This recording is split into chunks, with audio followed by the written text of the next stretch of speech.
বয়স ৩৬ পেরিয়ে ৩৭ ছুঁই ছুঁই। মেসি আর রেকর্ড যেন এক সূত্রে গাঁথা। এদিন মাঠে নেমে গড়লেন দুটি রেকর্ড, করলেন একটি অ্যাসিস্টও।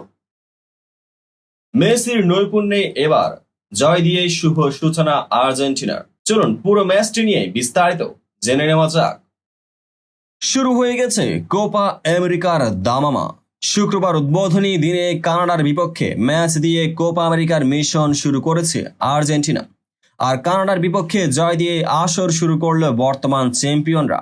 মার্সিডিজ বেঞ্জ স্টেডিয়ামে কানাডাকে ২-০ গোলে হারিয়েছে মেসির দল। কানাডা কঠিন প্রতিপক্ষ না হলেও সাম্প্রতিক সময়ে তারা দারুণ ফুটবল খেলছে, যার কারণে তাদের বিপক্ষে সেরা একাদশ নিয়ে ফরমেশন সাজিয়েছিলেন কোচ স্কালোনি। যদিও মেসি মারিয়ারা প্রথম হাফে কোনো গোলের দেখা পায়নি, তবে প্রথম হাফে কানাডাও আক্রমণ করেছে আর্জেন্টিনার শিবিরে, তবে তাদের আক্রমণ তেমন ধারালো ছিল না।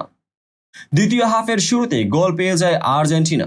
ম্যাচের ৪৯তম মিনিটে ডি বক্সে ম্যাক এলিস্টারকে দারুণ এক পাস দেন মেসি, তবে গোলরক্ষক তার দিকে তেড়ে আসায় সেই বল জুলিয়ান আলভারেজের কাছে বাড়িয়ে দেন এলিস্টার। বল পেয়ে ফাঁকা জালে বল পাঠান ম্যানচেস্টার সিটির এই স্ট্রাইকার। এরপর বেশ কিছু আক্রমণ করে দুই দলে, তবে কোনো আক্রমণে তেমন ধারালো ছিল না। ম্যাচের ৮০তম মিনিটে কানাডার গোলরক্ষককে একা পেয়েও গোল করতে পারেনি আর্জেন্টিনার অধিনায়ক লিওনেল মেসি। ৮২তম মিনিটে আবারও এক সুযোগ মিস করে আর্জেন্টিনা। লাউতারো মার্টিনেজ গোলরক্ষককে একা পেয়েও বাইরে দিয়ে শট করেন, তবে ৮৮তম মিনিটে আর ভুল করেননি ইন্টার মিলানের এই স্ট্রাইকার। মেসির বাড়ানো পাস থেকে দারুণ এক গোল করে আর্জেন্টিনার জয় নিশ্চিত করেন লাউতারো মার্টিনেজ। কোপা আমেরিকার এটি মেসির ১৮তম অ্যাসিস্ট। কানাডাও বেশ কিছু সুযোগ পেয়েছিল গোল করার, তবে সুযোগকে কাজে লাগাতে পারেনি তারা। শেষ পর্যন্ত ২-০ গোলে জয় দিয়ে কোপায় শুভ সূচনা করল আর্জেন্টিনা। এদিকে স্পেনকে হতাশ করলেন দোনারুম্মা, ইতালিকে ক্যালাফিওরি। এক দলের দুজনের দুই চরিত্র, একজন নায়ক তো আরেকজন খলনায়ক। ম্যাচের শুরু থেকে শেষ পর্যন্ত স্পেনের একের পর এক আক্রমণ ঠেকিয়ে ইতালির জাল অক্ষত রেখেছিলেন জিয়ানলুইজি দোনারুম্মা, কিন্তু তার সব চেষ্টা বিফলে গেছে সতীর্থ রিকার্দো ক্যালাফিওরির ভুলে। এই ডিফেন্ডারের আত্মঘাতী গোলে ম্যাচ হেরেছে ইতালি।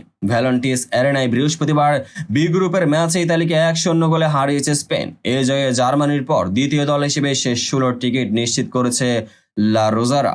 তো বন্ধুরা, ভিডিওর যারা সম্পূর্ণ দেখেছেন সবাইকে অসংখ্য ধন্যবাদ। ভিডিও শেষে কমেন্ট সেকশনে আপনার মতামত জানাতে ভুলবেন না, আর চ্যানেলটিকে সাবস্ক্রাইব এবং পেজটিকে ফলো করে পাশে থাকবেন যাতে পরবর্তী ভিডিওর সকল নোটিফিকেশন সরাসরি পেয়ে যান। দেখা হবে পরবর্তী ভিডিওতে।